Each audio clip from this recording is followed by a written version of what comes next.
You heard it first here. Kathy Adams from the Times and Sunday Times. You heard that word coolcation. I promise we won't say it again on PM. Ever. Now, it is a moment in history that at PM we feel compelled to mark. The end of an era, because at 1 o'clock tomorrow morning, BBC Radio 4's long-wave service will close.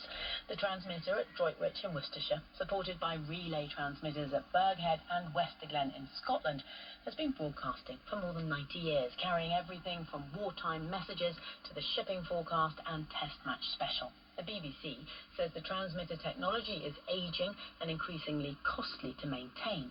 Arqiva, who operates the transmitter, said it had a shared history with the BBC and that it had been an honour to maintain the long-wave transmitters on their behalf.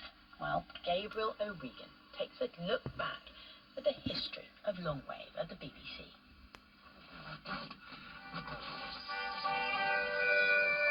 This is BBC Radio 4, serving the whole of the United Kingdom on 1500 metres, 200 kilohertz. November 1978, the moment Radio 4 arrived on longwave, and with it a new UK theme to mark the occasion. After almost 50 years on the frequency, and over a century since the BBC first broadcast on longwave, the BBC will end broadcasts of Radio 4 on longwave later this year. 1 o'clock tomorrow morning will mark the end of Radio 4's longwave service. The Daventry transmitter, which opened in July 1925, was the world's first permanent high-powered longwave transmitting station. A single aerial on a hill, but enough to reach 94% of the population. Libby Purvis presented on Radio 4 for more than 40 years, but her love of radio started long before that. A little transistor radio was like the mobile phone is for children today, and I longed for nothing more than this extraordinary magic thing in my shorts pocket, people just talking to me out of this tiny box I carry around with me. By 1934, the Daventry transmitter was replaced by a far more powerful one at Droitwich in Worcestershire. This is Droitwich testing on a wavelength of 15. I'm Jim B. I've been a Radio 4 announcer and newsreader for nearly 30 years. I was lucky enough to visit the Droitwich transmitting site. And when you stand at the bottom of the mast, the hairs on the back of your neck stand up. And it's not because of the excitement, it's not because of being an anorak, it was because there's so much RF energy floating around there that you can actually feel it. Ici, non. Les Français parlent au français. During the Second World War, BBC transmitters, including the longwave signal from Droitwich, carried coded messages to the French resistance, the powerful waves able to penetrate deep into occupied territory. After the war, BBC Longwave carried the Light programme, then Radio 2, and finally, in 1978, Radio 4. Welcome. We're glad you found us. And welcome to our new listeners in Scotland, in Wales, in Northern Ireland. And welcome to our new friends who may be listening across the English Channel. Welcome, gentlemen sailing the high seas. The shipping forecast came with it, but not because it belonged to Radio 4, but because it belonged to longwave. It was the only signal that could reach sailors at sea. And now the shipping forecast issued by the Met Office. This is Peter Jefferson. I used to read the shipping forecast on Radio 4. Being on longwave, you had the clarity aspect as well, in knowing that whoever was listening, maybe quite possibly at sea, was not listening under ideal circumstances, so you had to make sure that your diction and pronunciation was as clear as possible. Good morning from John Timpson and Libby Purvis. I have been a radio professional, but I've also been a radio listener, and a very dependent radio listener when sailing in small boats around our coasts. There was something about the absolute calm, professional accuracy. No silly little disc jockey jokes or raised eyebrows or little additions. No, just the forecast. That's the end of this shipping bulletin.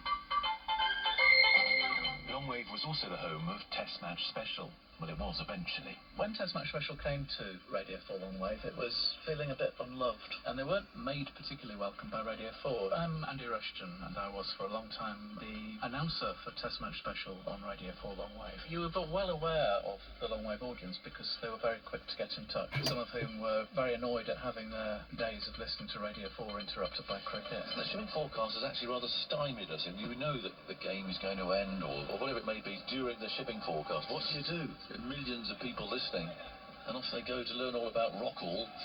But we'll miss it. We'll miss the shipping forecast. And it wasn't just cricket or weather. For decades, 198 kHz long wave was the daily heartbeat of institutional Britain Here on Long Wave, it's time for the daily service. and the steady churn of democracy. But here on Radio 4 Long Wave, it's time for Yesterday in Parliament.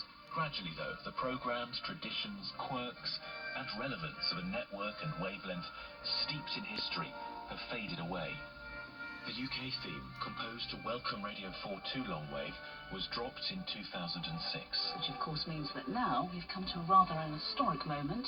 We're about to hear for the very last time live here on BBC Radio 4, the UK theme. In 2023, Test Match Special left the frequency. In 2024, the long wave shipping forecast came to an end, and one of those forecasts would dip out of PM just before the news. And for the very final time, that's where we leave PM here on BBC Radio 4 198 Longwave. Since then, Radio 4 Longwave has been a simulcast of the Radio 4 FM schedule. Until tomorrow. Long Wave radio is an old plough horse which is off to the knackers. We can't change that, but it creates a moment of nostalgia and a moment of gratitude as well.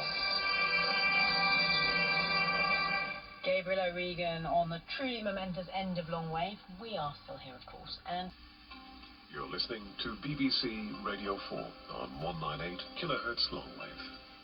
This service is closing. BBC transmissions on this frequency will end on the 27th of June this year.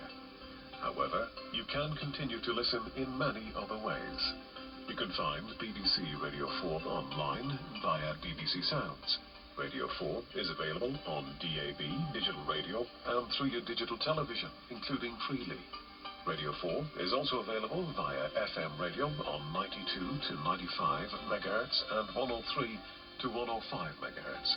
Plus, you can listen via your smart speaker. Just say, play Radio 4. Information on how to listen can be found on the BBC website at bbc.co.uk/reception.